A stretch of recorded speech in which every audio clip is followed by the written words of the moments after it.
Shalom to all of you. We welcome you, Royals. Church is a family, and we're all in one kingdom family. In this family, we prepare everything not just to build the service, but to build each and every one of us, the kingdom people, untuk menjadi keluarga Allah yang harmoni dan sinergi, yang dibangun di atas dasar kasih dan kebenaran Allah di dalam Kristus Yesus. Adalah kerinduan kami bahwa hubungan kita bukan sekedar di ibadah minggu saja yang sifatnya surface, high and by, tapi deeper than that. Biarlah kita bersama-sama membangun hubungan kita di kehidupan kita sehari-hari, termasuk jasmani, jiwani, dan yang paling utama adalah rohani. Kami sadar bangun hubungan tidaklah mudah, tapi percayalah, God always prepares us to be built by building up each other. Get ready to be built and to build. In this family, we prepare the journey of our faith. Pengenalan akan Tuhan dan pengalaman bersama Tuhan adalah sebuah perjalanan yang harus kita nikmati.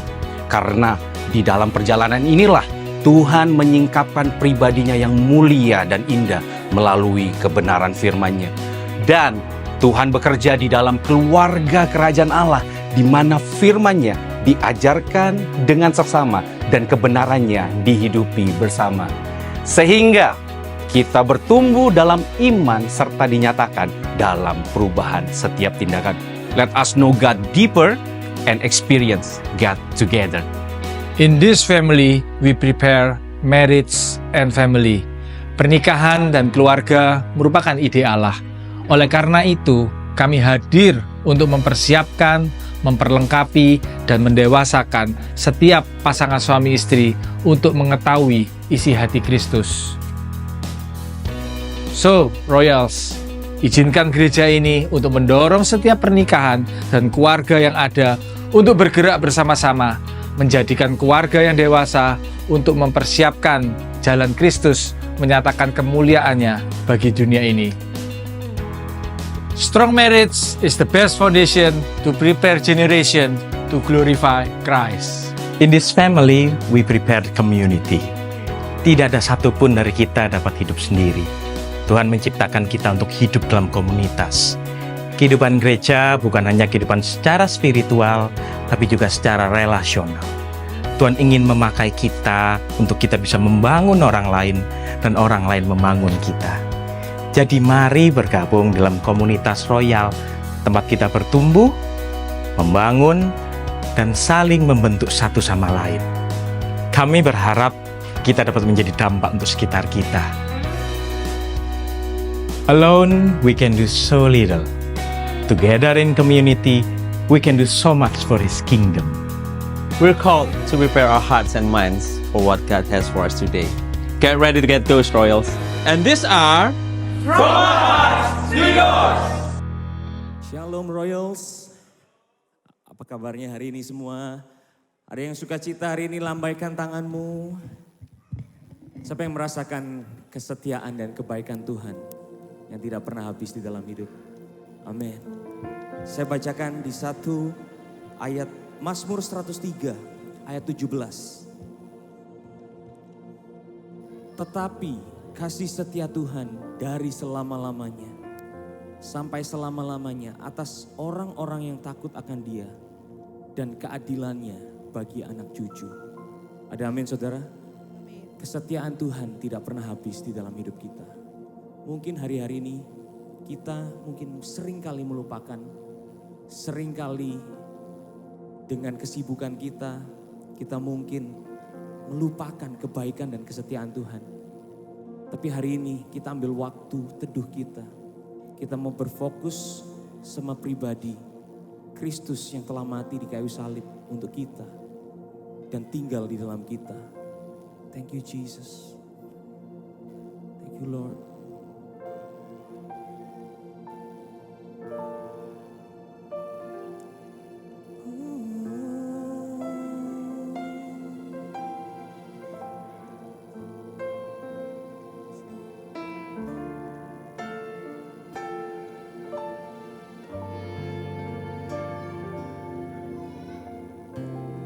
Kasih setiamu yang ku rasakan lebih tinggi dari langit biru. Kebaikanmu yang telah kau nyatakan lebih dalam dari lautan. Berkat-Mu yang telah ku terima sempat membuatku terpesona. Apa yang tak pernah ku pikirkan, itu yang kau sediakan bagiku. Siapakah ku ini, Tuhan? Jadi biji matamu. Dengan apakah ku balas, Tuhan, selain puji dan sembahkan.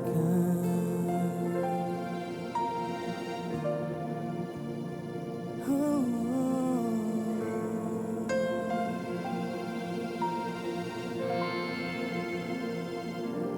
Berkat-Mu yang telah ku terima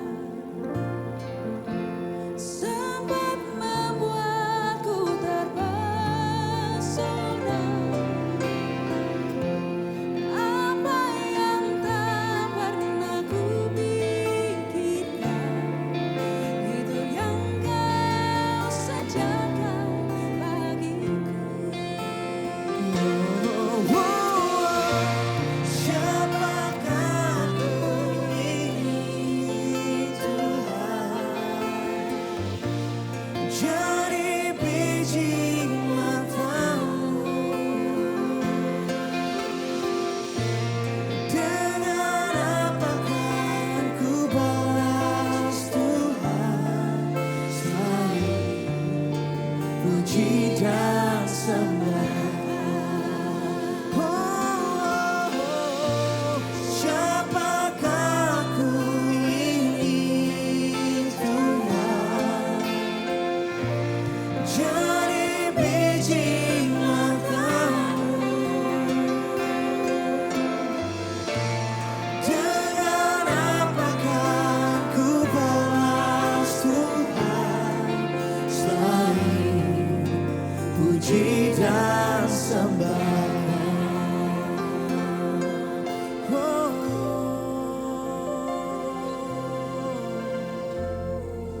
Bisa terbalaskan kasih-Mu, Kau setia, Kau mulia Tuhan, tiada yang Yesus.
puji dan sembahkan,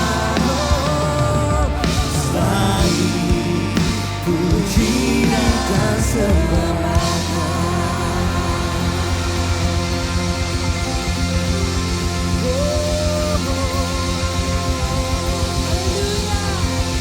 Yes Tuhan, kami mau deklarasikan hidup kami untuk menyembah-Mu Tuhan. Yang setuju dengan saya berikan tepuk tangan buat Tuhan kita. Come on, mari memuji Tuhan lebih lagi Royals. Dia Allah yang besar, amin. Woo! Tepuk tangan saudara. Hey! Sama-sama kita nyanyikan. Ku mau berjalan dengan kuasa di dalam iman, bukan berkata kau di pihakku, siapakah lawanku. Amin, come on say.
sumber kuatku.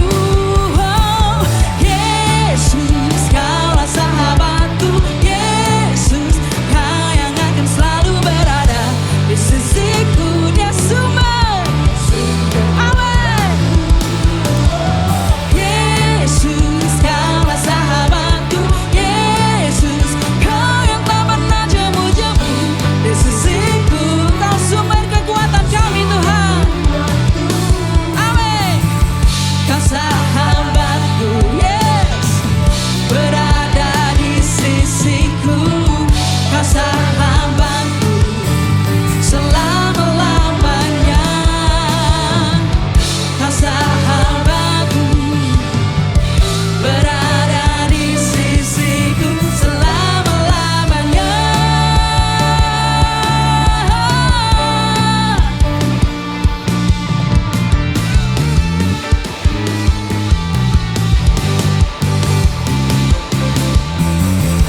Sama-sama yang percaya berikan tepuk tangan untuk Raja kita.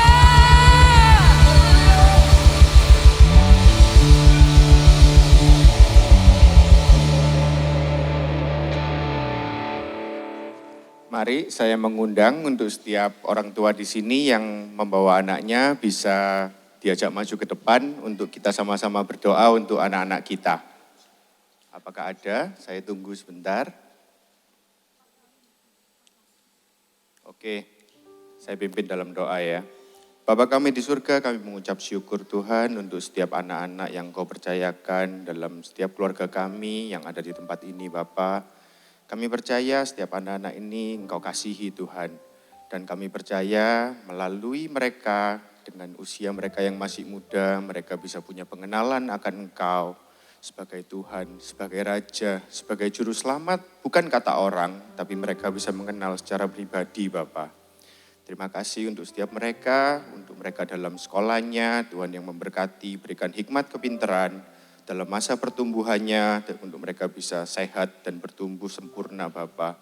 Dan dalam pergaulannya Tuhan yang selalu pimpin Roh Kudus-Mu untuk memimpin mereka dimanapun mereka berada. Kasih Tuhan selalu terpancar melalui mereka. Juga untuk setiap kami orang tua yang Kau percayakan anak-anak ini Bapa, Kau berkati setiap kami untuk punya hikmat bisa mengasihi mereka. Bukan cuma mengasihi tapi juga mendidik mereka Bapa. Mendidik mereka dalam kebenaran firman-Mu Tuhan. Untuk setiap langkah kehidupan mereka, mereka bisa mengingat firman-Mu yang kami bisa ajarkan kepada mereka. Juga untuk setiap kakak-kakak dan guru Rocky dan Roket Tuhan, berkati mereka untuk yang mereka percayakan dalam pelayanan mengenalkan anak-anak ini kepada kebenaran firman-Mu. Berikan mereka hikmat, berikan mereka kesabaran untuk membimbing dan mendidik anak-anak kami. Terima kasih Tuhan untuk setiap anak-anak ini dan kami percaya dan memberkati mereka. Kami serahkan mereka hanya ke dalam nama Tuhan Yesus Kristus. Haleluya. Amin. Amin. Thank you. Adik-adik Rocky dan adik-adik Roket boleh kembali ke ruangan masing-masing untuk melanjutkan ibadah. Bapak Ibu Royals Family, saya persilakan untuk duduk kembali. Saya setiap hari Minggu ketiga untuk mendoakan adik-adik, saya tuh merasa senang banget melihat wajah-wajah mereka. Apalagi mereka yang dari kecil sudah bertumbuh di sini, tambah hari mereka sudah tambah besar sampai pada akhirnya sudah remaja. Dan saudara, ada berita bahagia bahwa kemarin dari Kids Ministry Royal Surabaya mengadakan training Rocky Teachers. Kemarin banget, ini bisa dilihat ada foto-fotonya, boleh kasih tepuk tangan. Training Rocky Teachers ini kami mengundang seorang pembicara yang hebat, yang luar biasa, yang merupakan Head of Team Content NDC Kids, yaitu Ibu Weni Natalia Suryajaya, yang hari ini hadir bersama-sama dengan kita beribadah di tempat ini, yang kebetulan adalah juga istri dari pembicara kita siang hari ini, Pastor Jeffrey Rama. Saya boleh mengundang Ibu untuk bangkit berdiri, kita boleh kasih lambaikan tangan kepada Ci Weni. Welcome to Royal Surabaya, Ci. Terima kasih kemarin sudah betul-betul memperlengkapi kakak-kakak Rocky di tempat ini. Kemarin kebetulan saya dari ibadah penutupan peti, saya menyempatkan diri untuk hadir, untuk lihat gitu situasi trainingnya luar biasa. Ada banyak yang hadir, ada 32 kakak-kakak Rocky. Dari Royals ada, dari Royal Satelit ada, dari Bumi Moro ada, bahkan dari perwakilan dari RCC juga dari Menora datang sama-sama untuk belajar. Dan tentu saja feedbacknya sangat baik ya.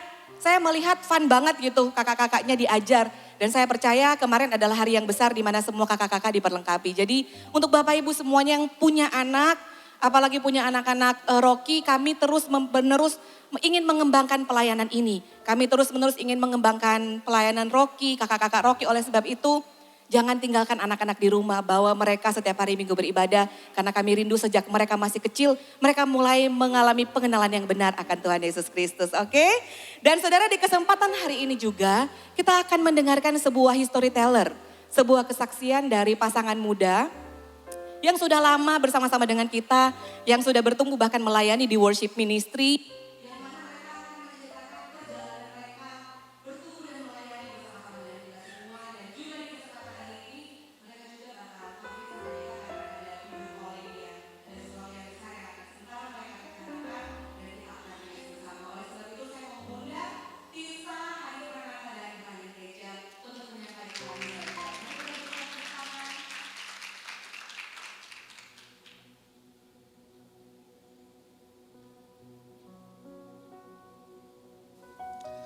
Shalom semuanya.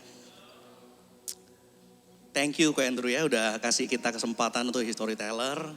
Dan di sini saya ingin menceritakan bagaimana Tuhan sangat baik buat kehidupan saya dan istri saya. Dan kami baru menikah Mei 2024, jadi setahun lebih. Dan saya sudah menyaksikan betapa Tuhan menuntun kita dari satu stage menuju stage berikutnya di dalam proses hidup kita. Dan sampai pada satu keputusan yang besar, yang bagi saya besar, sesuatu yang signifikan yang merubah arah hidup saya. Dan saya itu tipe orang yang suka merencanakan saudara. Tetapi sekali lagi Tuhan menginterupsi apa yang saya pikir itu benar dan rencana Tuhan saya harus taat untuk ikuti saudara. Mungkin istri saya akan menceritakan bagaimana tuntunan Tuhan dan bagaimana Tuhan telah memberikan tanda-tanda dalam hidup kami berdua untuk mengambil satu keputusan besar ini. Shalom. Ya, perkenalkan saya Tirsa, istrinya Ryan. Jadi awal ceritanya itu di bulan Juni tahun ini. Tiba-tiba Ryan itu ngajak saya itu nonton, ayo kita nonton film Mission Impossible. Dan itu sudah seminggu dia bilang, ayo nonton, ayo nonton. Sepertinya Tuhan itu mau bicara sesuatu lewat film ini. Terus akhirnya kita menyempatkan waktu itu nonton di jam 9 malam yang terakhir. Dan ajaibnya di akhir film yang dapat sesuatu tuh malah saya. Saya yang sebelumnya itu bisa dibilang pengalaman dengan Roh Kudus itu belum yang sampai signifikan seperti apa. Tapi itu pertama kalinya saya mendapat benar-benar suara Tuhan itu jelas berkata pada saya. Jadi di akhir film itu kami akhirnya ke mobil karena saya nggak bisa tahan, mau nangis. Dan saya pada waktu itu, saya agak bingung ya, kok ada aku ajak dia nonton film action tapi dia nangis karena aku lihat sekeliling kan jadi takut mereka bingung gitu. Jadi kita ke mobil aja. Pikirnya kita bertengkar gitu nanti. Jadi saya bawa, ayo kita ke mobil aja, ke mobil. Biar kamu bebas ekspresi. Jadi di mobil tuh selama sekitar 15 sampai 20 menit itu Tirsa itu nangis sejadi-jadinya, seenggukan gitu. Terus setelah selesai itu Tirsa cerita sama Ryan. Dari tadi itu nangis tuh sambil berkeining sama Tuhan. Tuhan tuh bilang, Tirsa, kamu sama Ryan harus pergi ke New Zealand. Jadi kamu nanti di situ harus pelayanan juga di situ bersama Ryan.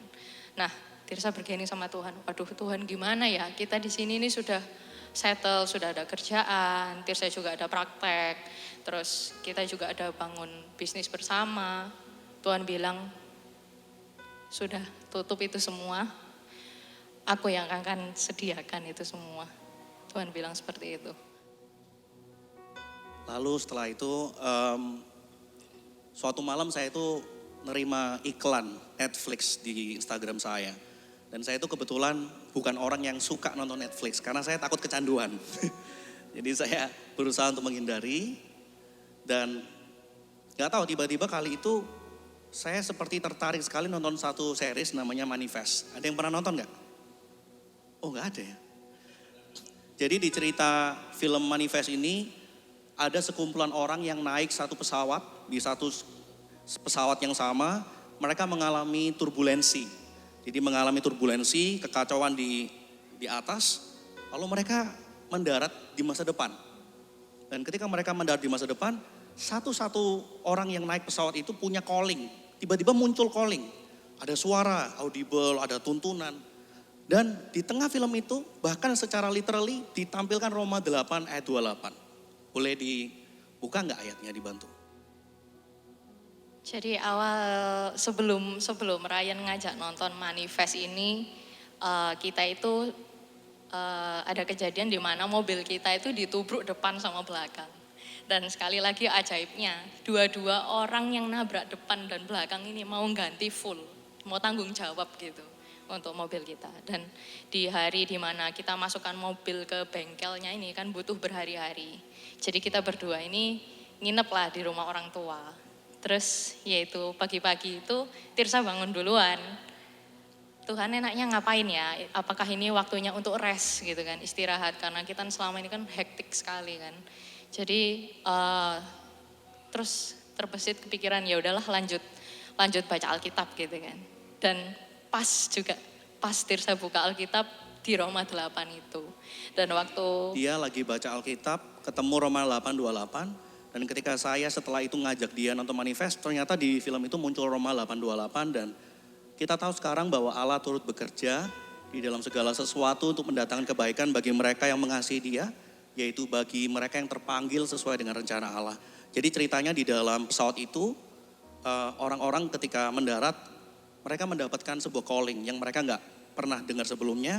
Tiba-tiba ada suara yang menuntun mereka, ada impresi yang menuntun mereka, dan uniknya adalah semua yang ada dalam pesawat itu callingnya saling berhubungan.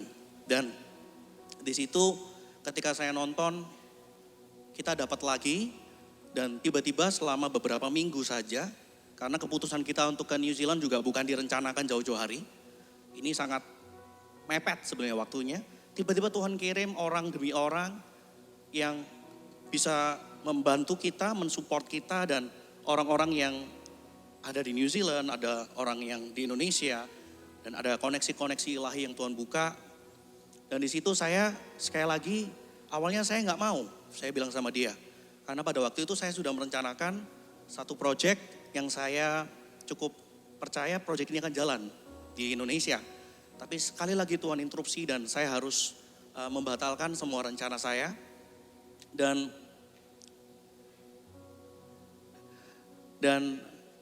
satu hal yang saya mau sampaikan mungkin pagi siang hari ini adalah saya bersyukur saya ada di tempat ini sejak 2018. Jadi pada waktu itu saya habis balik dari Amerika. Waktu itu saya ambil sekolah worship di Christ for the Nation. Dan saya ketemu sama Pak Arifin, sama papa saya waktu itu di CW, saya masih ingat. Terus Pak Arifin bilang, kamu harus ada payung, kamu harus ada cover. Kamu harus ada yang mengcover kamu. Dan di situ saya diperkenalkan sama Ko Andrew. Saya ini nggak punya koko kandung ya saudara ya. Jadi saya punya CC 2, saya punya adik juga cewek. Saya nggak pernah tahu rasanya punya koko itu gimana gitu loh. Dan ketika kenal sama Ko Andrew ini sangat-sangat hangat, sangat-sangat welcome saya. Dan dia tahu semua cerita saya dari ups and down saya, semua proses saya. Ketika saya mengalami depression, ketika saya mengalami titik terendah saya, sampai saya harus tidur aja susah dan everything is just broken. Tapi Ko Andrew tetap menerima saya, Ko Andrew tetap menyambut saya, memberikan advice, memberikan kekuatan buat saya, dan itu satu pengalaman yang saya tidak akan lupakan. Dan mungkin satu hal yang saya mau bicara di sini adalah mungkin kalau kita mau cari khotbah, kita bisa cari khotbah dari YouTube, kita bisa nonton Stephen Furtick, kita bisa nonton pengkhotbah-pengkhotbah di luar yang luar biasa. Tapi satu hal yang tidak bisa kita lakukan secara online adalah berkomunitas, saudara. Dan itu tidak bisa dibuat-buat, kita tidak bisa fake it, kita tidak bisa dari online streaming, dari Zoom, dan saya merasa di tempat ini saya sangat di welcome dan saya sangat dihargai, saya sangat diterima, bukan hanya kelebihan saya, juga semua keterbatasan, kekurangan saya. Dan saya nggak tahu apakah saya ke New Zealand akan ketemu komunitas sebaik ini. Semoga saya mendapatkan, kalaupun tidak, saya akan kangen berarti ya, gitu. Ya, jadi di sini saya sekaligus mau pamit juga ke Ko Andrew, mungkin Ko Hizkia, semua home pastors dan saya Sandy, Ko Stephen sebagai ketua leader KC saya yang selalu welcome juga. Dan thank you for amazing 8 years ya, 8 tahun yang luar biasa. Semoga kita nanti ketemu lagi dan kita tetap satu di dalam roh kok. Saya nggak pindah agama kok, tenang aja. Jadi kita tetap satu roh, kita menyembah Tuhan yang sama. Dan saya rasa semoga 8 tahun saya di sini ada sesuatu yang saya bisa jadi berkat di sini. Karena saya juga mendapatkan banyak sekali berkat di sini dan itu satu hal yang luar biasa. So, thank you, Ko Andrew. Thank you for everything. God bless you.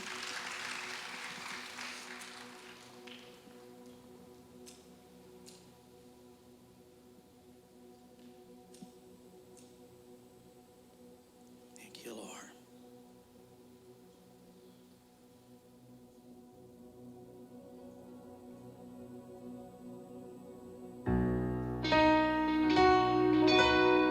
Kau terlalu baik dalam hidup kami, Tuhan. Bahkan di saat kami lupa, saat kami tidak mengerti, Engkau tetap baik.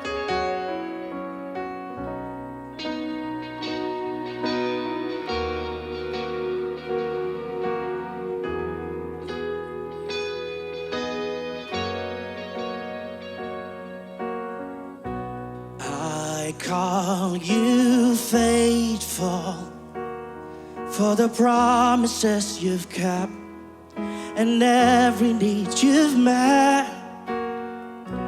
Lord, I'm so grateful you were with me every step, and I never will forget. When I think of how you blessed me, how your hands has never let me go, never let me go. You have been so good to me. God, I can't believe how you love me. What a friend you have been.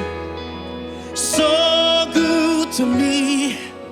God, I can't believe how you love me. What a friend you have been. Anybody got a friend in Jesus?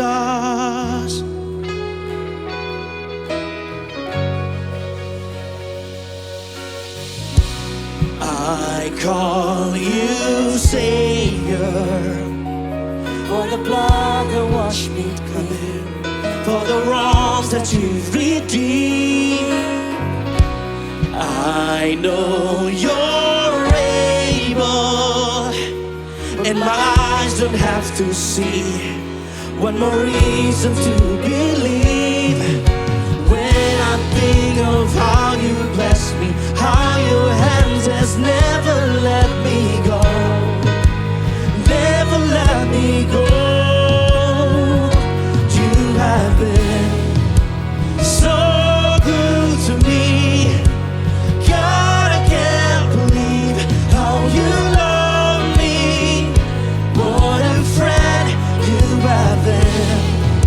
So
so good to me.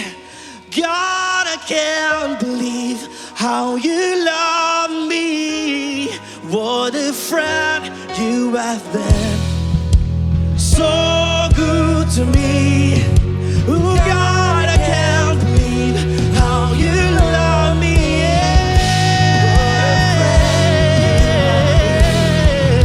So good to me. Oh God, I can't believe how you love me. How you love me. So good to me. How you love me. What a friend you have been. Oh, oh, oh, oh. And I just wanna thank you, Lord.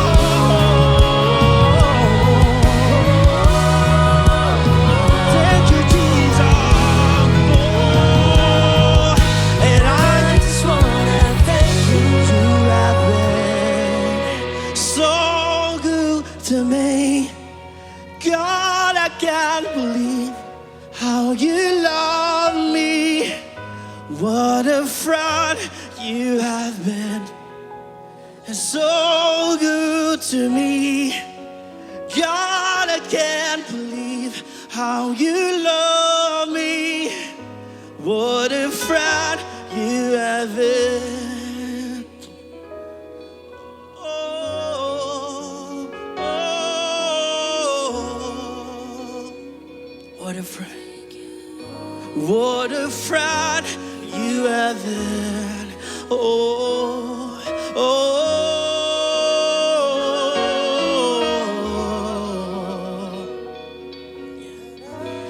What a friend you have been. Oh, yeah.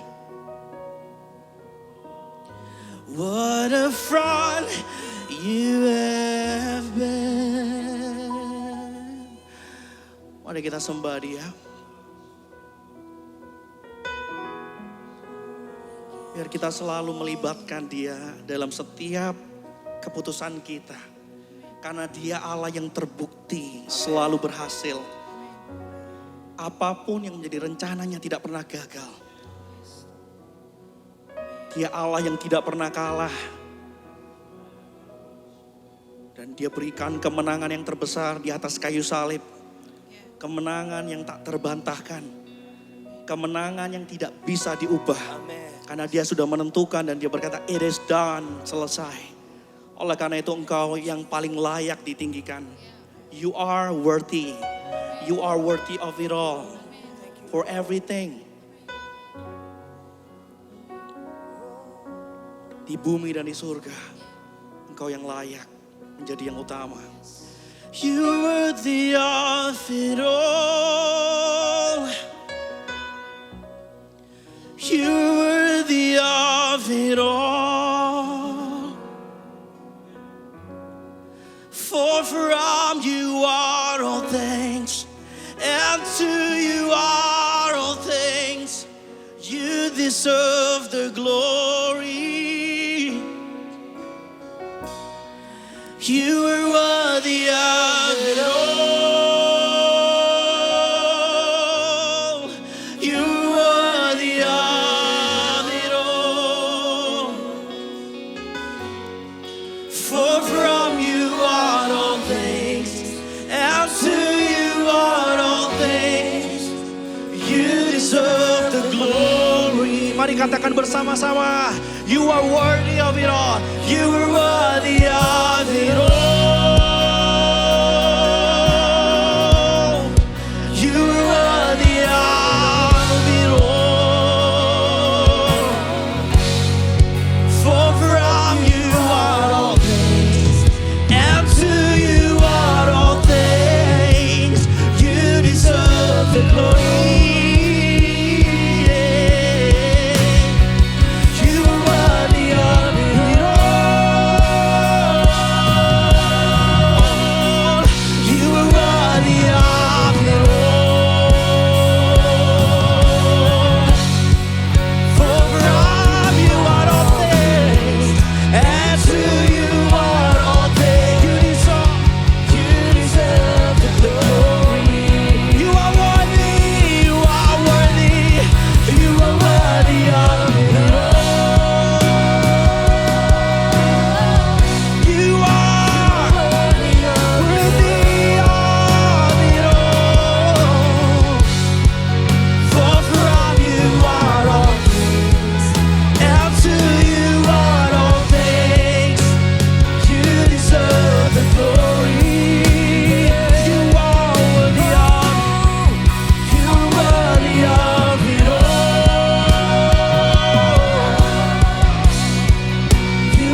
Saya mau kita ambil waktu beberapa menit berdoa untuk Ryan sama Tirsa. Boleh maju ke depan. Mungkin ada teman-teman leader di sini yang bisa bantu saya, Hizkia, Dodi. Mungkin bisa rekan-rekan. Mari kita kedangkan tangan kita berdoa. Tuhan, ini waktu yang berharga, di mana kami bisa dapat privilege untuk mensupport dua orang yang Kau sendiri yang utus sebagai ambasadormu Tuhan. Sebetulnya kami gak layak, tapi ini privilege buat kami. Dan kami bersatu hati di tempat ini bersama teman-teman kami Tuhan. Menyerahkan kedua hamba-Mu, Ryan dan Tirsa dalam tangan Tuhan. Dan kami berdoa biar panggilan Tuhan dalam hidup mereka, pengutusan Tuhan itu selalu kuat. Sehingga tidak ada yang menggoyahkan. Sehingga tidak ada keraguan. Karena mereka tahu bahwa mereka fulfill God's calling in their life. Dan mereka juga percaya ketika mereka pergi bahwa di sana Tuhan punya satu divine purpose untuk mereka jadi berkat. Dan gak ada keraguan di situ. Segala sesuatu yang harus mereka persiapkan, kami tahu bahwa Tuhan yang sudah mempersiapkannya. Bahkan sebelum mereka ada di sana, Tuhan sudah mempersiapkannya di sana. Orang-orang yang akan ada dalam hidup mereka juga Tuhan yang akan mempersiapkannya. Nah, hari ini Tuhan kami menumpangkan tangan atas kedua hamba-Mu. Urapi tangan hamba-Mu Tuhan. Biar lewat penumpangan hamba-Mu urapan berkat itu dicurahkan dalam nama Yesus. Ryan, terimalah berkat Tuhan. Kau akan menjadi kepala dan selalu menjadi kepala. Dan nanti kau di sana akan membawa begitu banyak orang-orang yang akan kau bawa kepada Tuhan. Lewat gift yang Tuhan sudah taruh dalam hidupmu. Lewat passion yang Tuhan taruh dalam hidupmu. Dan ada sesuatu yang baru yang Tuhan bukakan di sana buat engkau. Ada sesuatu yang gak pernah kau pikirkan. Dan engkau akan tahu mengapa engkau dikirim ke sana sama Tuhan. Dan Tuhan akan tunjukkan itu begitu engkau sampai di sana. Be strong in the Lord. Engkau akan punya banyak hal yang akan menggoyahkan engkau untuk kembali. Tapi jangan kembali. Ikuti panggilan Tuhan dalam hidupmu. Aku berdoa untuk Tirsa juga Tuhan. Pengurapan-Mu atas setiap perkataannya, Kau menaruh kata-kata hikmat di dalam lidah bibir mulutnya. Dia akan menjadi pendoa yang luar biasa. Yang akan membawa, menjaga keluarganya di dalam doa-doanya. Dan perkataannya akan menjadi perkataan yang penuh dengan urapan Tuhan. Perkataan yang akan melumerkan hati banyak orang. Perkataan yang akan menghancurkan hati-hati yang keras. Karena ada urapan, ada kuasa dalam perkataannya. Dan lewat perkataannya Tuhan, Engkau akan pakai dia untuk memulihkan banyak orang. Saya nggak tahu di dalam bidang apa, tapi Tuhan taruh itu dalam hati saya untuk berkata kepadamu. Tirsa, Engkau akan dipakai Tuhan dengan luar biasa. Aku serahkan kedua anakmu dalam tanganmu, segala persiapan perjalanannya Engkau yang memimpin. Nah, sekarang kami mau dengar firman Tuhan, persiapkan hati kami supaya kami punya hati yang terbuka untuk menerima seluruh kehendak-Mu lewat firman-Mu. Dalam nama Yesus kami berdoa, amin.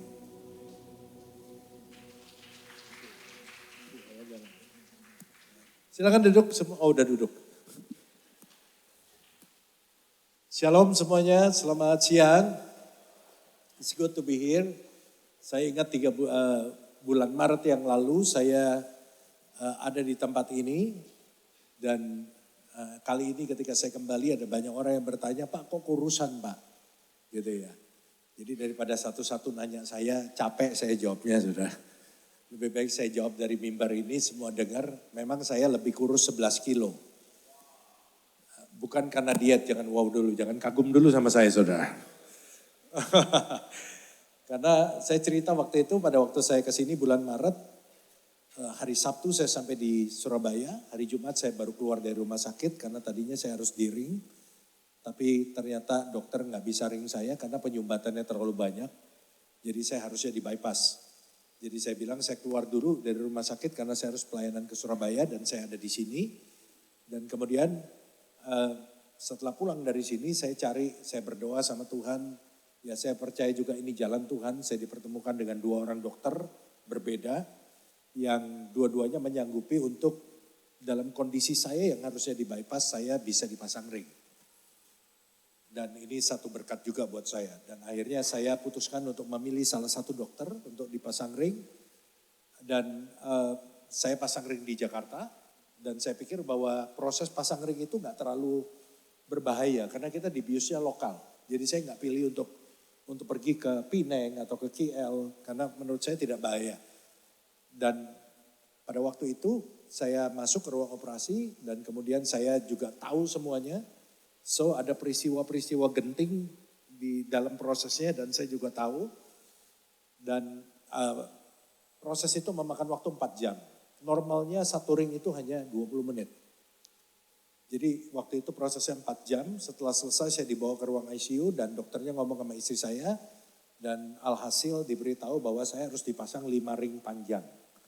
Jadi bukan satu ring dan ringnya bukan ring pendek, 5 ring panjang. Dan harus memakai 12 balon. Jadi balonku bukan ada 5. Semua warna saya punya. Dan puji Tuhan saya semuanya selesai dengan baik. Dokter juga bilang bahwa proses berjalan dengan sempurna. Efeknya setelah 2 minggu saya pasang ring. Karena saya mesti minum obat pengencer darah. Kemudian saya kena asam lambung. Yang sebelumnya saya nggak pernah punya gejala itu. Nah asam lambung ini yang membuat saya itu drop sampai 11 kilo. Karena 2 bulan, selama 2 bulan saya itu gak bisa makan. Saya minum pun saya susah. Jadi ngelihat air pun saya gak kepengen. Apalagi ngelihat makanan. Dan seperti ada sesuatu yang nyodok ke atas. Sehingga napas saya itu pendek. Saya sempat masuk ke UGD karena saya pikir ada masalah di jantung. Ternyata setelah diperiksa semuanya oke. Ya, nggak ada masalah di jantung saya. Dokter cuma suruh saya jangan olahraga dulu karena setelah 2 minggu saya mulai maintenance lagi, saudara. Karena dokter bilang pertamanya boleh, hanya pemulihan bekas operasi saya boleh olahraga lagi. Dan akhirnya saya olahraga dan memang napas saya lebih panjang. Karena salurannya lebih lancar, asupan oksigen lebih banyak. Jadi saudara akan merasakan efek yang luar biasa. Napas saya makin panjang, rasanya tuh aktivitas nggak capek-capek. Tapi rupanya karena GERD saya mesti istirahat. Puji Tuhan setelah 2 bulan saya ketemu dokter internis yang tepat. Akhirnya teratasi. Hari Kamis kemarin, hari Rabu kemarin saya telat makan. Sehingga hari Kamis pagi saya masuk UGD. Karena GERD-nya kambuh. Dan saya masuk UGD, puji Tuhan hanya rawat jalan. Sehingga hari Jumat saya bisa pergi ke Surabaya. Dan sebetulnya selama di Surabaya dari datang sampai tadi pagi saya masih merasa nggak enak. Jadi kayak orang habis dioperasi kalau jalan itu sakit. Kalau berdiri sakit, kalau duduk nggak kenapa-napa. Dan kadang-kadang ada rasa sakit datang dan pergi.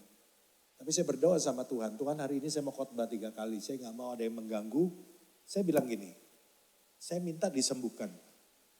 Tapi andai pun Tuhan nggak sembuhkan, saya juga nggak peduli, nggak apa-apa. Saya akan tetap khotbah dan melayani Tuhan. Dan tadi pagi waktu saya bangun rasa sakitnya hilang. Dan untuk hari ini Pak Musa dirayakan jadi saya bisa makan nasi kuning. Saudara siap dengar firman Tuhan, amin? Yang siap dengar firman Tuhan katakan, kasih tepuk tangan dulu yang meriah buat Allah kita. Nah hari ini saudara, saya dikasih tema tentang waspada. Nah coba kita lihat dulu ayatnya di dalam Matius 24 ayat 44. Matius pasal yang ke-24 ayat 44 saya ambil dari Message Bible. Dikatakan begini, be vigilant, just like that. You have no idea when the Son of Man is going to show up. Di dalam bahasa Indonesianya dipakai berjaga-jaga. Tapi vigilant itu sebetulnya adalah waspada. Dan ini berkaitan dihubungkan dengan kedatangan Yesus yang kedua kali. Saudara-saudara, kita hidup di zaman akhir. Karena itu ada banyak hal yang harus kita persiapkan, ada banyak hal yang harus kita jaga menjelang kedatangan Yesus. Dan khusus hari ini saya ingin mengaitkan khotbah tentang waspada ini dengan apa? Bahwa kita harus waspada dan menjaga hati nurani kita menjelang kedatangan Tuhan supaya hati nurani kita tetap murni. Ya, karena itu saya katakan bahwa menjaga hati nurani itu adalah sesuatu yang penting. Nah ini khotbah yang gak banyak dibahas saudara tentang hati nurani. Padahal hati nurani itu adalah sesuatu yang mendasar dan sesuatu yang penting. Kenapa? Pernah gak saudara berpikir bahwa Tuhan tidak pernah memberikan kepada makhluk ciptaannya selain manusia yang namanya hati nurani? Hati nurani itu adalah sesuatu yang hanya Tuhan berikan kepada manusia dan tidak pernah kepada ciptaan yang lain. Binatang gak punya hati nurani, mereka hanya punya insting. Tapi manusia adalah satu-satunya makhluk ciptaan Tuhan yang Tuhan berikan hati nurani. Dan hati nurani itu diberikan Tuhan. Tujuannya untuk apa? Untuk membuat manusia hidupnya lebih baik. Untuk membuat manusia itu mampu membedakan mana yang benar dan mana yang salah. Hati nurani itu adalah alat yang membuat manusia itu mampu untuk membedakan mana benar dan salah. Mana yang baik dan mana yang jahat. Makanya kalau kita suka dengar ya cerita orang yang ditolong, kemudian habis ditolong dia malah melakukan yang jahat kepada orang yang nolong dia. Biasanya kita bilang apa? Itu orang nggak punya apa? Hati nurani, betul gak? Kenapa kita bilang nggak punya hati nurani? Lu nggak bisa bedain jahat dan baik. Lu udah dikasih kebaikan, lu melakukan yang jahat. So dari sini sebetulnya dari apa yang sering kita dengar, dari istilah ini yang sering kita ucapkan, sebetulnya kita tahu bahwa hati nurani itu adalah tools yang Tuhan sediakan yang memberikan kemampuan kepada kita untuk kita bisa membedakan good or bad, right or wrong, saudara. Dan ini yang kita mesti jaga menjelang kedatangan Tuhan Yesus. Ini yang mesti kita jaga menjelang kedatangan anak manusia yang kedua kali untuk menjemput kita. Nah Paulus punya kerinduan untuk menjaga hati nuraninya tetap murni. Di dalam Kisah Rasul pasal 24 ayat 16 dikatakan demikian. Sebab itu kata Paulus, aku senantiasa, bukannya cuma sekali-sekali loh. Senantiasa itu selalu berusaha untuk hidup dengan hati nurani yang murni di hadapan Allah dan manusia. So dari sini kita bisa melihat bahwa untuk punya hati nurani yang murni, itu gak bisa cuma sekali usaha. Memiliki hati nurani yang murni itu you have to do some efforts. Karena itu Paulus bilang aku berusaha. Halo, jadi Kristen bukannya final destination, it's just a beginning. Banyak orang merasa aman, udah punya Yesus, udah terima Yesus, Yesus masuk dalam hatinya, dipikir udah punya paspor, kemudian udah rasa aman. No. Kalau saudara terima Yesus langsung mati, buka mata lihat Musa, Abraham, Ishak dan Yakub, saudara aman. Tapi masalahnya saudara terima Yesus, lihatnya Parjo, Sutomo, Tono dan lain-lain saudara. So Alkitab bilang apa? Kerjakan keselamatanmu. Saudara nggak bisa santai, saudara. Karena itu Paulus bilang apa? Kalau kamu pengen punya hati nurani yang murni, kamu nggak bisa cuma diam aja. Kamu mesti berusaha dan berusahanya nggak cuma sekali. Kamu harus senantiasa berusaha. Artinya apa? Bahwa untuk punya hati nurani yang murni, setiap saat kita harus jaga. Kita harus lakukan sesuatu. Kita harus lakukan preventif. Nah, saya mau kita lihat dulu, apa sih definisi dari hati nurani? Supaya saudara jelas, hati nurani itu untuk apa? Dikatakan demikian. Saya ambil dari satu kamus, dikatakan demikian. Hati nurani adalah kemampuan jiwa yang membedakan antara benar dan salah. Dan mendorong seseorang untuk melakukan yang benar dan menghindari yang salah. So jelas dari sini, dari definisi ini kita bisa melihat bahwa Tuhan itu kasih hati nurani buat kita untuk menjadikan kita lebih baik. Karena ternyata hati nurani itu fungsinya apa? Untuk supaya kita bisa membedakan yang benar dan salah. Dan kalimat terakhir itu yang paling penting. Bahwa hati nurani itu ternyata alatnya Tuhan untuk mendorong kita melakukan yang benar. Mendorong kita, motivate you. Untuk melakukan yang benar dan menghindari yang salah. Nah saudara-saudara, saya ingin kita melihat ada 3 hal sederhana yang saya mau bagikan buat Bapak Ibu Saudara. Bagaimana kita bisa memaksimalkan hati nurani kita dan menjaga hati nurani kita tuh tetap stay fit, tetap bugar, tetap maksimal, tetap murni. Yang pertama, kalau saudara pengen memaksimalkan kondisi hati nurani saudara, hal yang pertama yang saudara lakukan adalah sensitize your conscience to God's word. Saudara mesti membuat hati nurani saudara sensitif kepada firman Tuhan. Dengan kata lain, kalau saya boleh pakai kata, saudara mesti selalu mengkalibrasi hati nurani saudara. Saudara ngerti arti kalibrasi? Ada yang hobi jam? Ada ya, hobi jam. Kalau saudara hobi jam, ya maksud saya itu jam-jam collection, jam-jam seperti Rolex atau jam Yamaha. Saudara tahu bahwa setiap berapa tahun sekali jam saudara mesti dikalibrasi. Am I right? Betul? Kalau Casio nggak usah, ganti baterai aja. Tapi kalau jam-jam tertentu saudara mesti dikalibrasi. Tujuannya apa? Untuk membuat fungsinya maksimal seperti semula. Nah kenapa kok hati nurani kita mesti dikalibrasi? Karena banyak di dalam dunia ini saudara. Terutama di dalam dunia bisnis itu banyak hal yang abu-abu. Betul gak? Dan banyak orang Kristen, saya lihat pengusaha-pengusaha melakukan apa yang mereka pikir benar. Ternyata setelah dikalibrasi dengan firman Tuhan, apa yang mereka lakukan dan mereka anggap benar, it's totally wrong. Gak sesuai dengan Tuhan. Dan ini cilaka saudara.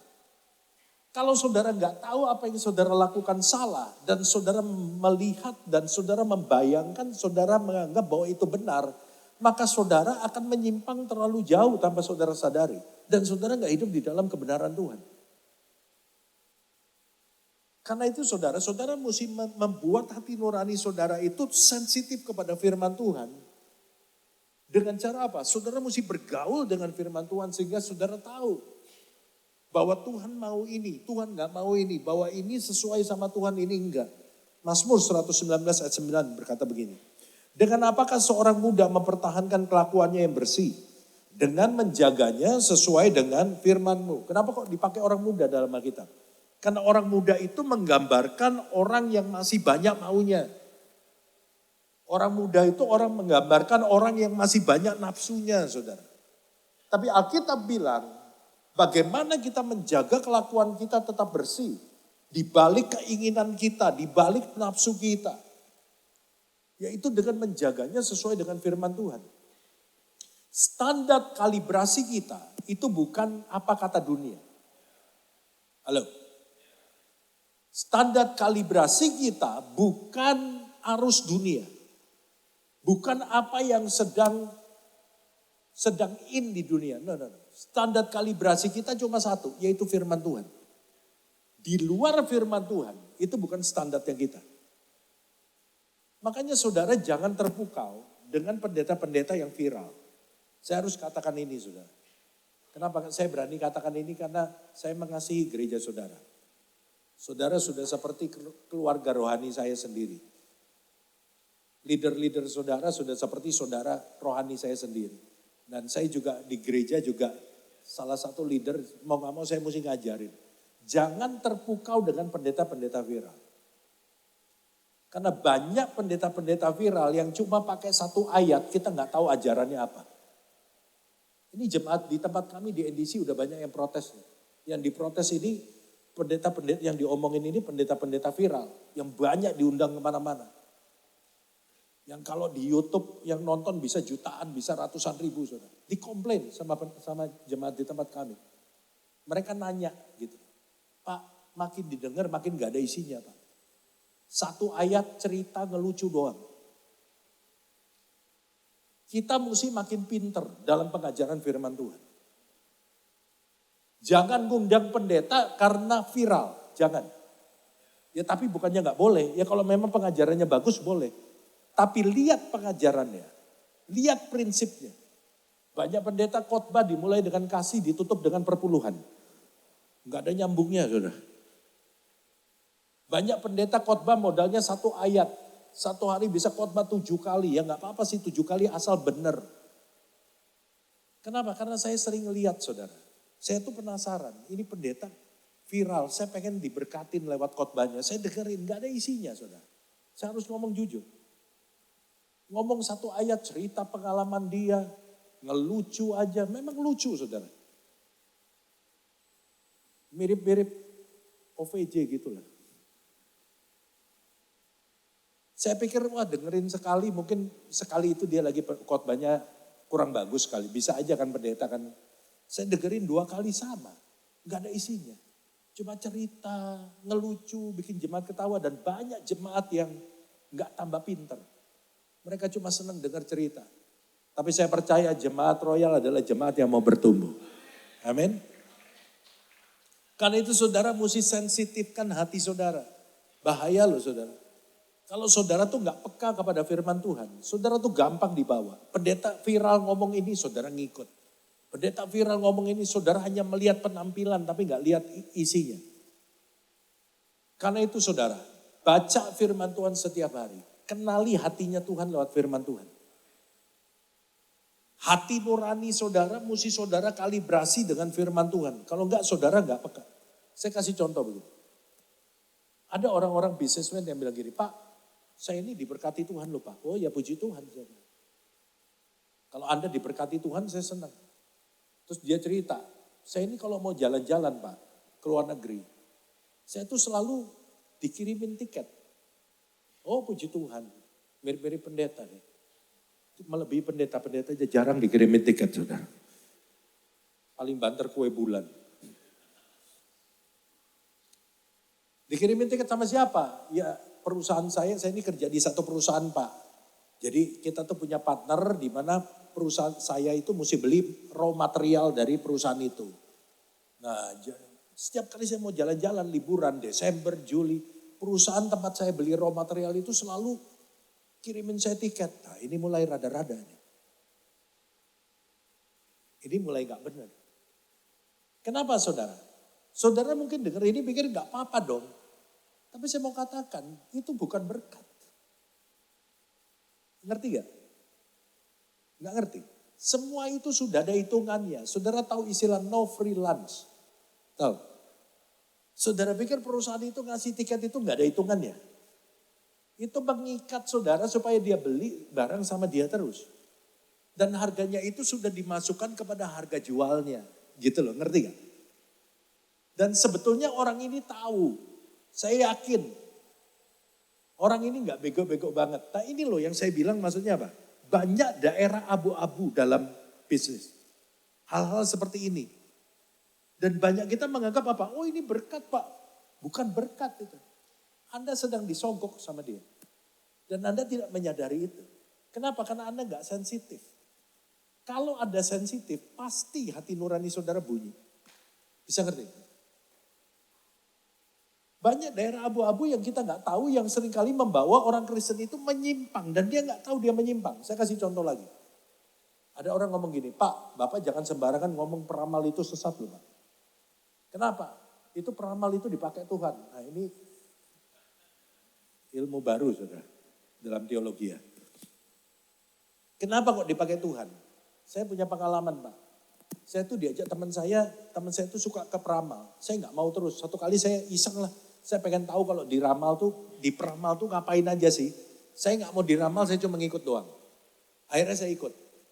Begitu nyampe di meja peramal, yang mau diramal teman saya, tapi yang dipanggil saya, Ibu duduk.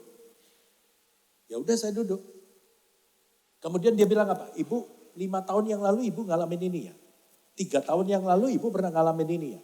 Setahun yang lalu ibu ngalamin ini ya. Bahkan 2 minggu yang lalu ibu baru jatuh ya di kamar mandi ya. Dia sebutin apa yang saya pernah ngalamin Pak. Dari gak percaya jadi percaya. Bahwa peramal itu dipakai Tuhan. Ini geblek nih. Saya bilang, ini kenapa bisa terjadi? Karena gak ngerti firman. Di mana gak ngerti firmannya? Iblis memang tahu masa lalu kita karena sudah terjadi. Dan dia pakai masa lalu kita. Dia kasih tahu semua masa lalu kita kepada kita. Supaya kita percaya bahwa dia juga tahu masa depan kita. Tapi iblis tidak tahu masa depan. Tapi dia berusaha meyakinkan kita dengan cara menyebutkan apa yang kita sudah pernah alami. Supaya kita juga yakin bahwa dia tahu masa depan kita. Ada gak ayatnya Pak Iblis gak tahu masa depan? Ada, nanti saudara baca. Bahwa dikatakan seandainya iblis tahu masa depan, seandainya iblis tahu rahasia Allah, dia gak nyalipin Yesus. Halo. Masuk logika saudara.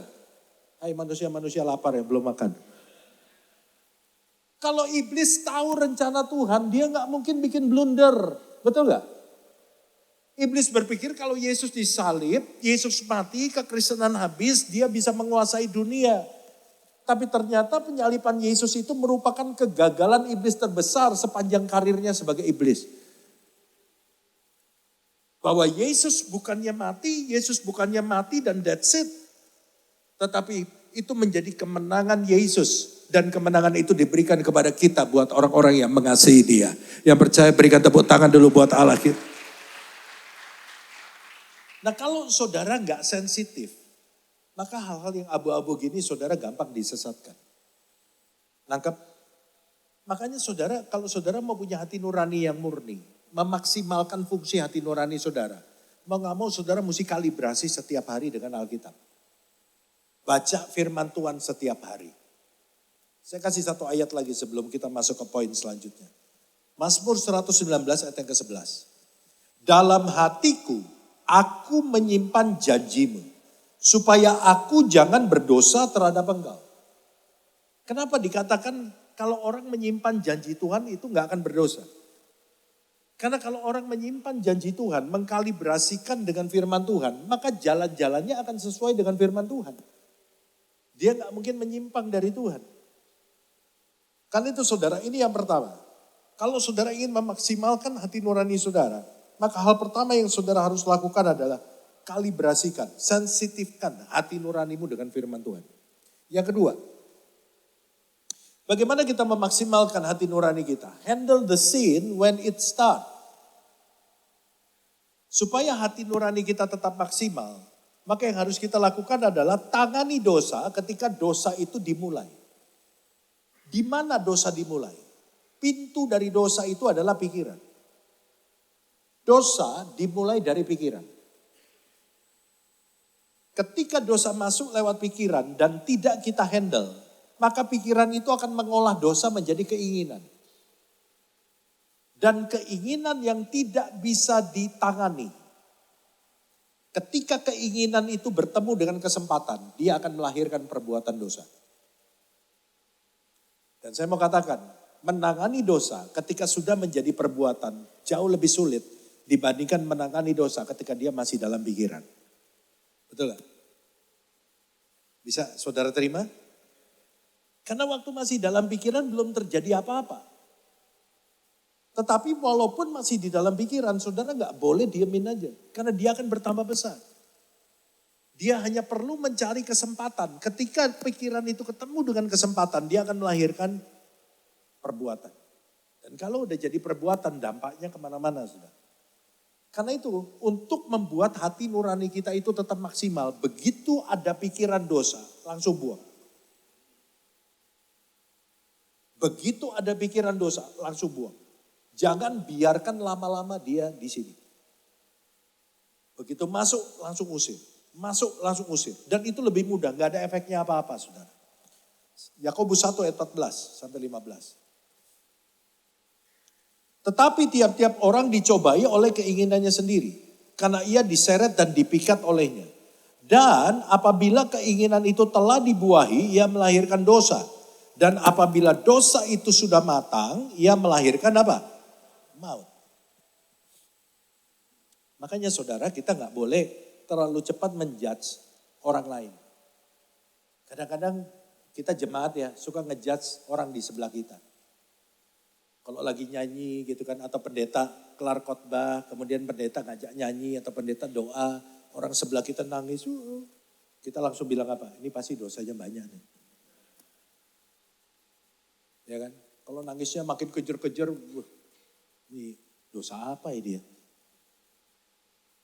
Bisa jadi memang dia dijamah Tuhan, bisa jadi memang dia ditegur dosanya banyak, ya kan? Tapi jangan berpikir kita yang gak nangis, kita gak punya dosa. Kita lebih benar dari dia. Karena gak nangis itu bisa jadi karena dua sebab. Pertama karena mungkin saudara merasa orang benar. Yang kedua, saudara tidak bisa merasakan lagi teguran Tuhan alias Baal. Ini bahaya. Ngerti gak?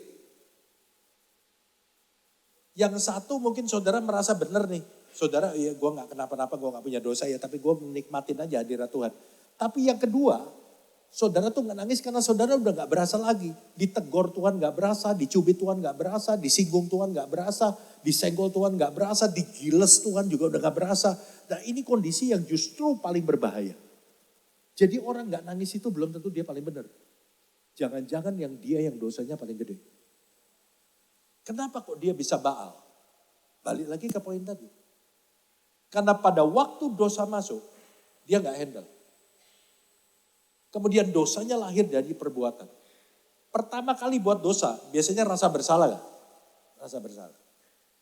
Tapi kemudian dia ulangin lagi. 2 kali buat dosa, rasa bersalah. 3 kali buat dosa, rasa bersalahnya berkurang. 4 kali buat dosa, rasa bersalahnya makin kurang. 5 kali, 6 kali, sampai 1 titik. Dia merasa bersalah kalau dia gak buat dosa.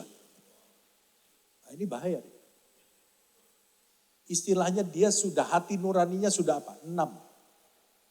Baal. Dan itu kondisi hati yang paling berbahaya. Ketika hati nuranimu sudah baal, engkau gak bisa lagi menyaring teguran Tuhan. Engkau gak berasa. Kalau kita masih bisa rasa sakit di tubuh kita, merasakan sakit, kita mesti bersyukur loh sama Tuhan. Makanya saudara jangan ngomel kalau saudara masih bisa merasakan sakit. Saudara bisa bayangin gak kalau tangan saudara kepotong, saudara ketawa-ketawa. Ya kan? Digiles sama mobil, putus, saudara bilang haleluya. Itu kan gak normal. Artinya apa? Artinya saudara udah baal. Kondisi hati nurani yang dibiarkan karena dosa, itu akan membuat hati nurani saudara jadi baal. Karena itu saudara, saya ingatkan sekali lagi, handle the sins when it starts. Pada waktu dosa itu baru masuk dalam pikiran, buru-buru dihandle. Jangan sampai dia bertemu dengan kesempatan dan akhirnya membuahkan apa? Perbuatan dosa. Jadi ada orang-orang yang diam-diam aja, tenang-tenang aja, belum tentu di dalam pikirannya gak ada pikiran dosa. Tapi kenapa Pak dia belum melakukan dosa? Karena belum ketemu dengan kesempatan. Perbuatan dosa itu memerlukan kesempatan.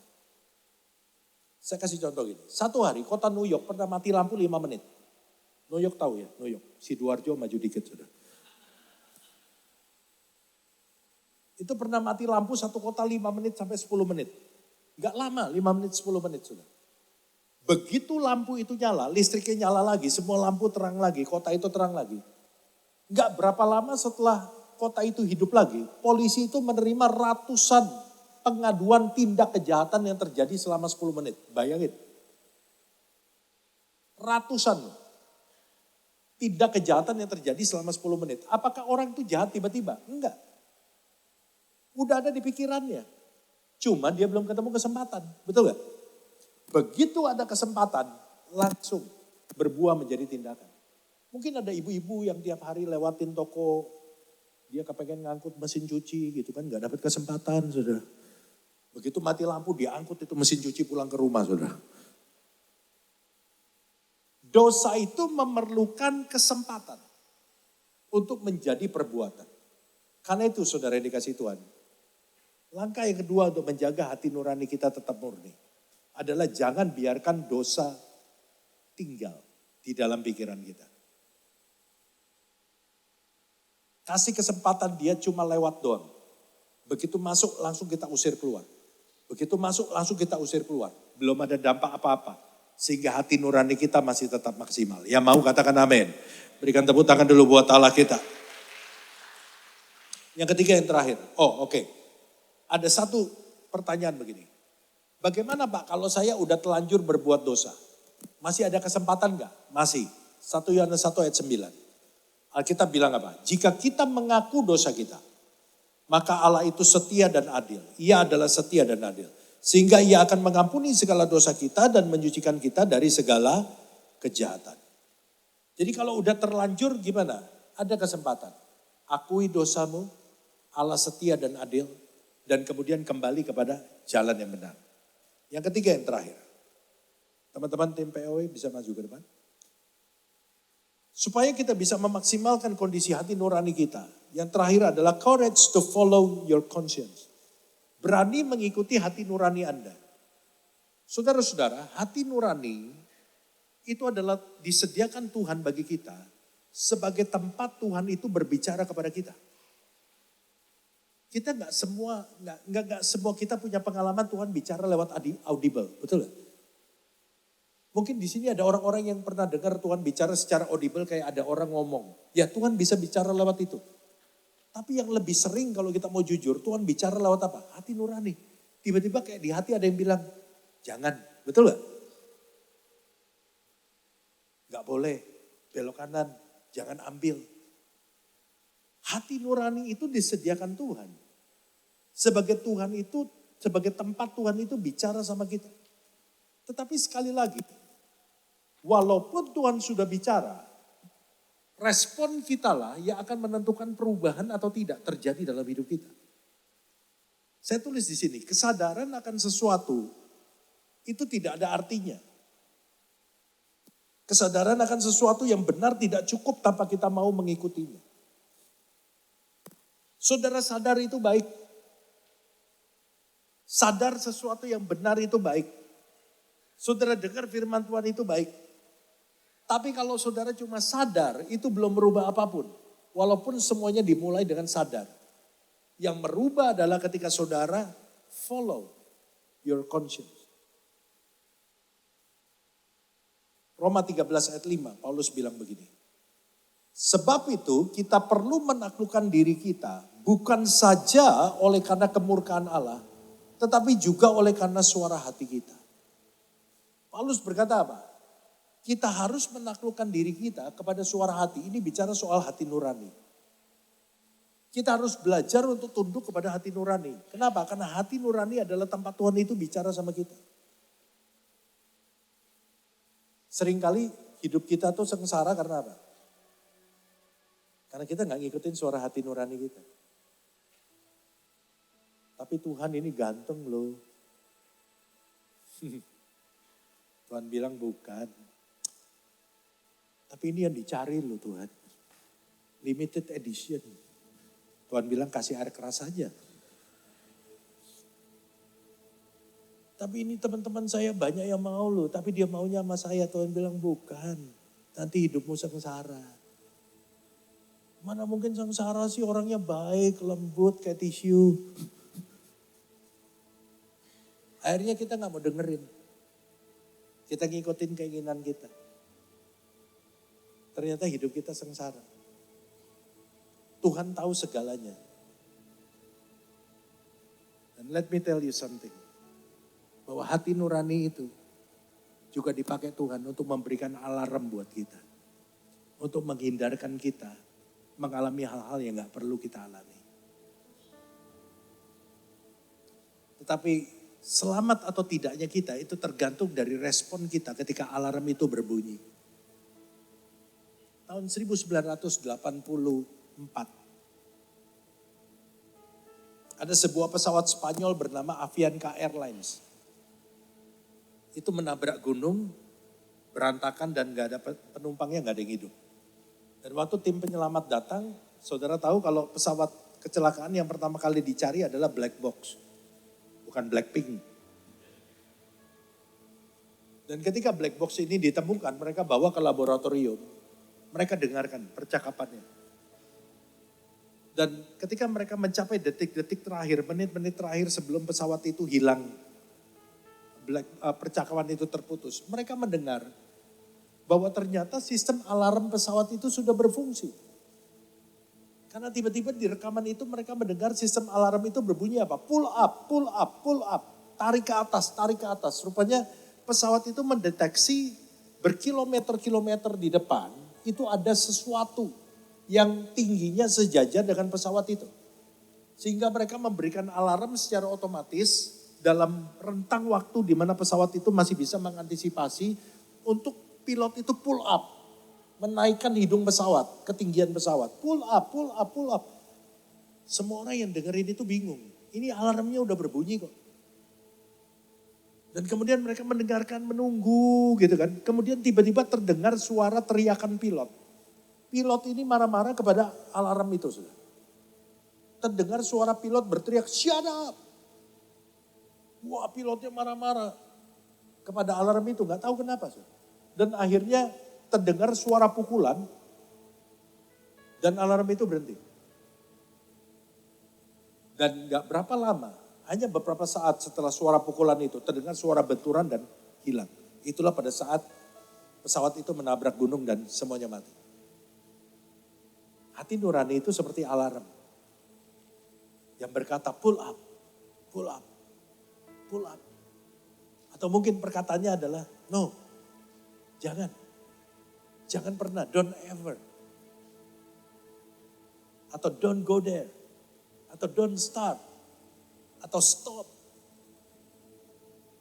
Tapi selamat atau tidaknya kita, itu tergantung dari respon kita. Waktu alarm itu bunyi.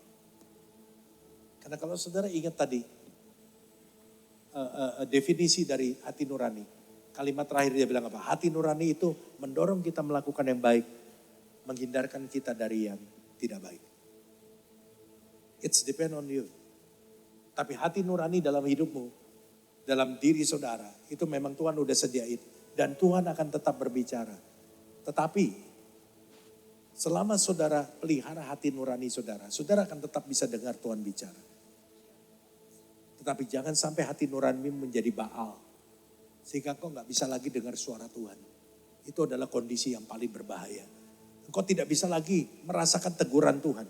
Engkau gak bisa lagi merasakan bahwa Tuhan itu sedang ngomong sama saudara. Kenapa? Karena saudara udah saudara udah Baal. Itu adalah kondisi yang paling berbahaya. So, hari ini saya dorong teman-teman di Royal. Mari kita maksimalkan hati nurani kita. Menjelang kedatangan Tuhan. Sensitifkan hati nurani kita kepada firman Tuhan. Handle the sin when it start. Jangan biarkan dosa itu lama-lama dalam pikiran kita. Karena dia akan menguasai pikiran kita. Jangan sampai dia berbuah menjadi sebuah tindakan ketika pikiran dosa itu bertemu dengan kesempatan. Dan yang ketiga, belajar untuk taat kepada suara hati nurani. Karena hati nurani itu sebagai alarm untuk menghindarkan kita dari hal-hal yang gak perlu kita alami. Tuhan Yesus memberkati kita semua. Mari kita datang pada Tuhan. Bapa, Engkau mengenalku lebih dari siapapun. Engkau tahu ceritaku dan isi hatiku. Tak peduli masa lalu, Engkau tetap memilihku. Ulakanku sempurnakan jadi karya yang indah. Kini aku percaya tiada yang mustahil bagimu. Kuasamu kuatkanku, dasarku berharap. Kini aku percaya pada rancanganmu bagiku. Ku ikuti panggilanmu, bukan setia sampai akhir hidupku.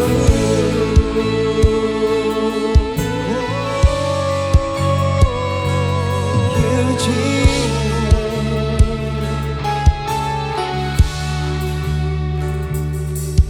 Bapa, Engkau mengenalku lebih dari siapapun. Engkau tahu ceritaku dan isi hatiku.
Berapa banyak di antara kita mau janji sama Tuhan hari ini.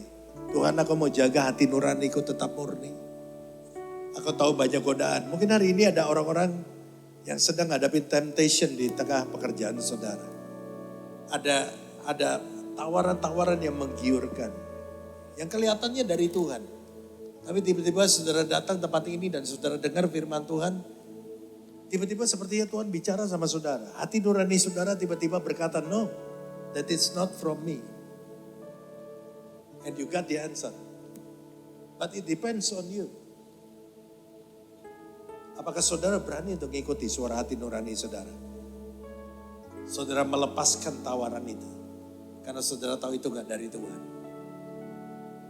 Tapi kalau saudara ingin punya hati nurani yang maksimal.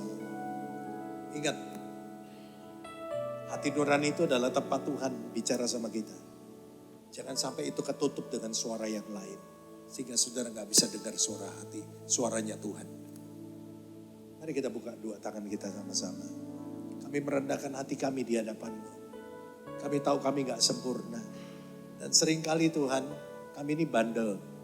Walaupun kami udah tahu bahwa itu suara Tuhan. Kami tetap ngikutin keinginan kami sehingga hidup kami berantakan. Tapi kami bersyukur siang hari ini kami diingetin kembali Tuhan. Betapa berharganya hati nurani itu. Karena itu adalah the voice of God. Itu adalah tempat di mana Tuhan ngomong sama kami. Kami janji Tuhan, kami mau jaga itu. Supaya kami tetap berada di dalam kehendak-Mu. Kami tetap bisa dengar suara-Mu. Kami takut hati nurani kami jadi Baal. Kami takut ketika kami gak bisa merasakan lagi teguran Tuhan. Kami takut ketika kami gak bisa lagi membedakan suara Tuhan. Karena itu kami mau jaga hati nurani kami supaya hati nurani kami tetap maksimal. Terima kasih Tuhan. Tolong setiap kami Roh Kudus, kuatkan kami. Materaikan firman-Mu dalam hati kami. Di dalam nama Yesus kami berdoa dan kita semua katakan. Amin. Silakan duduk. God bless you all. Kita akan memasuki perjamuan kudus. Mari saya undang semua untuk bangkit berdiri lagi sekali. Siapa yang belum dapat roti dan anggur bisa angkat tangan dan bisa share untuk membagikan. Seperti apa yang dikatakan Pastor Jeffrey Rama, bahwa hati nurani kita, hati kita itu adalah tempat di mana Tuhan berbicara. Tapi saudara tahu, bagaimana kalau kita gak kenal Tuhan? Siapa yang bicara di hati kita? Kata-kata hati nurani ini semestinya dipakai di semua agama. Saudara. Karena hati nurani itu semestinya terpengaruh dari nilai-nilai yang dibagikan oleh agama itu. Dan itu memang perbuatan moral yang baik untuk mendapatkan hati nurani yang baik. Tapi saudara, mari kita percaya bahwa hati nurani yang benar di dalam kita itu adalah hati nurani, hati yang dipenuhi oleh Roh Kristus sendiri. Saudara coba renungkan, hati kita ini jahat, aslinya jahat. Kalau kita enggak ketemu Kristus, tidak akan ada perbuatan-perbuatan baik yang muncul dari hati kita. Semua yang ada di pikiran kita itu asalnya dari hati kita. Untuk itu kenapa Tuhan menjanjikan keselamatan. Itu bukan saja menebus dosa kita, tapi Dia memberikan hati yang baru. Dan bagaimana Dia memberikan kita hati yang baru? Saudara, this is the good news. Sebelum kita angkat roti dan anggur. Setelah Dia naik ke surga, Kristus setelah mati, bangkit dan naik ke surga. Rencananya yang luar biasa, yaitu Dia mencurahkan Roh Kudus-Nya untuk hati kita. Mari saudara, lakukan segala kebaikan dalam hidup kita. Itu karena motivasinya adalah ketulusan. Karena Roh Kudus adalah dalam hati kita. Kita lakukan segala sesuatu bukan takut hukuman, saudara. Bukan takut hukuman, takut konsekuensi apalagi. No. Mari saudara sadar bahwa Roh Kristus yang ada di dalam hati kita, hati nurani ini, membuat kita melakukan segala sesuatu. Karena ini benar, Karena ini yang menjadi rencana Tuhan. Karena ini yang menjadi kehendak Tuhan. Mari angkat roti di atas tangan kanan kita. Pada malam waktu ia diserahkan. Ia mengambil roti. Dan sesudah itu ia mengucap syukur atasnya. Ia memecah-mecahkan dan berkata, inilah tubuhku yang diserahkan bagi kamu. Perbuatlah ini menjadi peringatan akan aku. Royal family yang di tempat ini. Apakah kita percaya roti di tangan kanan kita adalah peringatan akan persekutuan kita dengan tubuh Kristus selama-lamanya? Mari kita makan roti ini di dalam nama Yesus.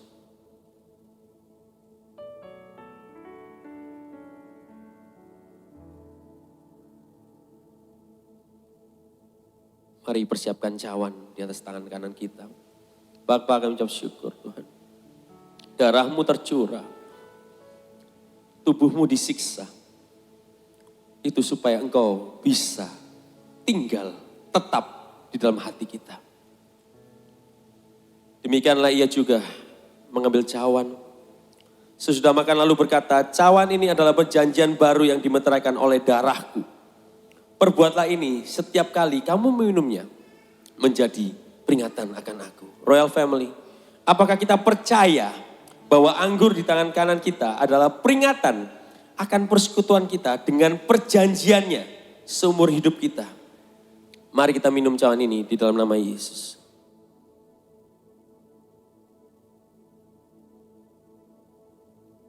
Mari saudara ambil 1-2 menit untuk mengucap syukur. Bahwa hati nurani kita itu selalu dikalibrasi oleh firman Tuhan. Value system yang masuk dalam hati kita adalah value kerajaan Allah. Bahwa kita sekarang telah diselamatkan. Kita berada di dalam kerajaannya. Dan kita menantikan kerajaan Allah yang digenapi di muka bumi ini. Haleluya Tuhan. Bapak kami ucap syukur. Terima kasih atas perenungan firman Tuhan ini. Tentang hati nurani kita. Bahwa kita harus sensitif terhadap pengajaran apapun untuk selalu berdasarkan firman-Mu. Dan ajarkan kami selalu menangani Tuhan segala dosa yang mengintip di dalam hati kita, di dalam pikiran kita. Dan ajarkan kita selalu Tuhan untuk berani mengikuti hati nurani atau Roh Kudus-Mu untuk berlaku, bertindak laku di dalam setiap kehidupan kita. Terima kasih Bapak. Biar Roh Kudus-Mu sendiri yang berkarya dalam hidup kami. Kami memberkati Coach Jeff Tuhan. Yang hari ini memberkati kami dengan firman-Mu Tuhan. Pakai dia Tuhan. Kami tahu kalau dalam cerita hidupnya Kau telah selamatkan Tuhan. Kau memberikan dia second chance. Itu berarti rencana-Mu belum berakhir Tuhan. Dan Kau akan pakai dia luar biasa. Dimanapun dia berada. Dengan siapapun dia berinteraksi. Nama-Mu akan dimuliakan. Nama-Mu akan dikenalkan Tuhan. Terima kasih Bapak. In Jesus name. Semua yang percaya katakan. Amin. Silakan duduk untuk kita mendengarkan pengumuman saudara. Suara gembala.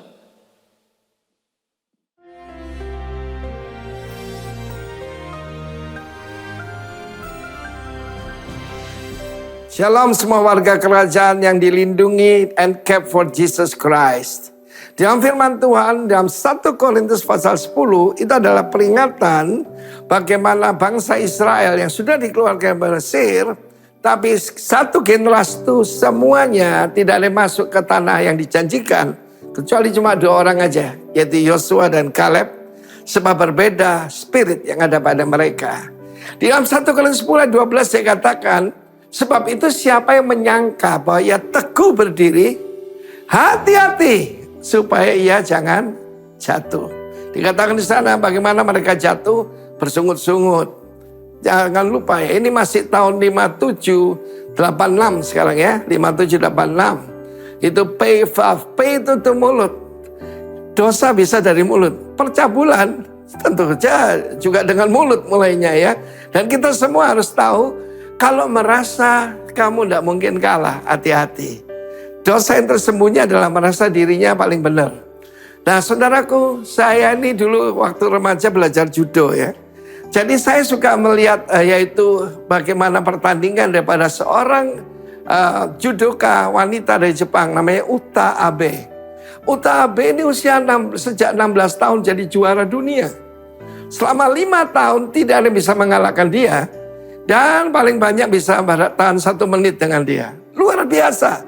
Bersama dengan kakaknya Hifumi Abe, tahun 2024 pada waktu Olimpiade, mereka sudah bertekad untuk mengawinkan medali emas pria dan wanita judo. Dan pada saat itu apa yang terjadi? Dia dikalahkan oleh seorang yang bukan yang sidit, bukan orang yang musuh yang hebat, yang bahkan yang masih baru dari Uzbekistan. Dan pada saat itu dia menangis dan dia menangis. Kenapa? Dianggap enteng. Kalau saudara lihat latihannya Uta Abe, laki-laki aja nggak latihan seperti itu. Wah, luar biasa. Tapi ada satu hal, menganggap enteng musuh, merasa diri pasti menang. Itu sesuatu yang berbahaya sekali. Karena itu setiap daripada kita harus ingat, roh itu penurut, tapi daging ini lemah. Karena itu saudaraku, firman Tuhan berkatalah, pray, berdoalah dan berjaga-jagalah. Siaga dan waspada. Karena itu saya belajar sesuatu dari kejadian ini. Apa yang terjadi? Dia tidak terus menangis, dia bangkit dan 2025 dia memenangkan kejuaraan dunia. Ya, dia menangkan kejuaraan dunia, dia bangkit saudaraku. Dan dia mengalahkan yang juara Olimpiade. Itu yang mengalahkan juga lawannya. Luar biasa. Setiap daripada kita harus berhati-hati. Jangan merasa diri hebat. Jangan merasa diri arrive. Jangan merasa diri ini pasti tidak bisa jatuh. Mari kita berhati-hati. Siapa tahu kita jatuh. Kalau itu saya ingatkan. Jamu ya, jaga mulut ya. Jaga diri ya. Jaga pengajaran dan baru kita bisa jaga kawanan. Terutama juga jaga pikiran. Karena peperangan itu ada di sini. High-minded itu dianggap tidak baik oleh Tuhan. Dan juga self-righteous. Merasa diri benar. Ini saudaraku. Dan firman Tuhan ini mengingatkan setiap ada kita, terutama untuk saya. Kalau saya merasa diri, saya tidak bakal jatuh. Saya tidak mungkin kalah. Saya tidak mungkin dikalahkan. Hati-hati. Pelajaran daripada Uta Abe ini. Yang luar biasa. Dan salah satu yang saya lihat. Kan dia seorang judoka. Dia potong rambutnya pendek. Tetapi yang lebih daripada itu. Dia masuk dalam dunia fashion. Hati-hati saudaraku. Saya masih ingat juara dunia kita. Rudi Hartono main film saudaraku. Dan sejak itu sedikit sempat merosot prestasinya. Karena itu kita sebagai tentara Tuhan. Sebagai pemenang dalam Kristus. Mari kita berhati-hati. Siaga, waspada. God bless you. Amin. Shalom Royals. Senang sekali bisa menyapa Anda semua kembali. Pertama-tama saya mau ucapkan terima kasih kepada Pastor Jeffrey Rama beserta sang istri Ibu Weni Suryajaya atas pelayanannya baik hari ini maupun kemarin. Bisa beri tepuk tangan Royals Family. Seperti biasa kita akan ada persembahan. Hari ini ada 2 yaitu persembahan reguler dan persembahan Royal Care. Persembahan reguler bisa diberikan melalui kantong persembahan ataupun QR Code yang ada di belakang saya ataupun di depan kursi para Royal Family. Dan yang persembahan Royal Care bisa dimasukkan ke dalam amplop. Ada yang belum dapat amplop, mungkin bisa lambaikan tangannya. Mungkin para asir bisa membantu memberi. Oh, sudah dapat semua ya. Oke, sebelum kita memberikan persembahan, mari saya pimpin di dalam doa. Tuhan, terima kasih untuk kasih dan setiamu bagi kami semua. Kami sudah mendengar firman dan pesan darimu melalui hamba-Mu Pastor Jeffrey Rama. Kami merasa terberkati sekali dan sekarang kami akan memberikan persembahan. Berkati Tuhan, apa yang kami beri juga bisa menjadi berkat bagi sesama kami dan bisa bagi gereja ini Tuhan. Terima kasih Tuhan, di dalam nama-Mu kami Royal Family sudah berdoa. Amin. Mungkin bagi yang hadir di ibadah kali ini ada mungkin jemaat baru yang pertama kali hadir, bisa lambaikan tangannya. Oh, ternyata jemaat setia semua ya. Ya tidak bosan kita selalu mengatakan bahwa kita punya KC, yaitu sebuah kingdom community, biasanya lebih dikenal dengan CG, cell group ataupun komsel. Ya kami mengajak bagi para Royal Family semua, bagi yang belum tergabung di dalam KC, bisa join, gabung. Karena saya percaya sebuah komunitas yang baik akan juga menghasilkan buah-buah yang baik.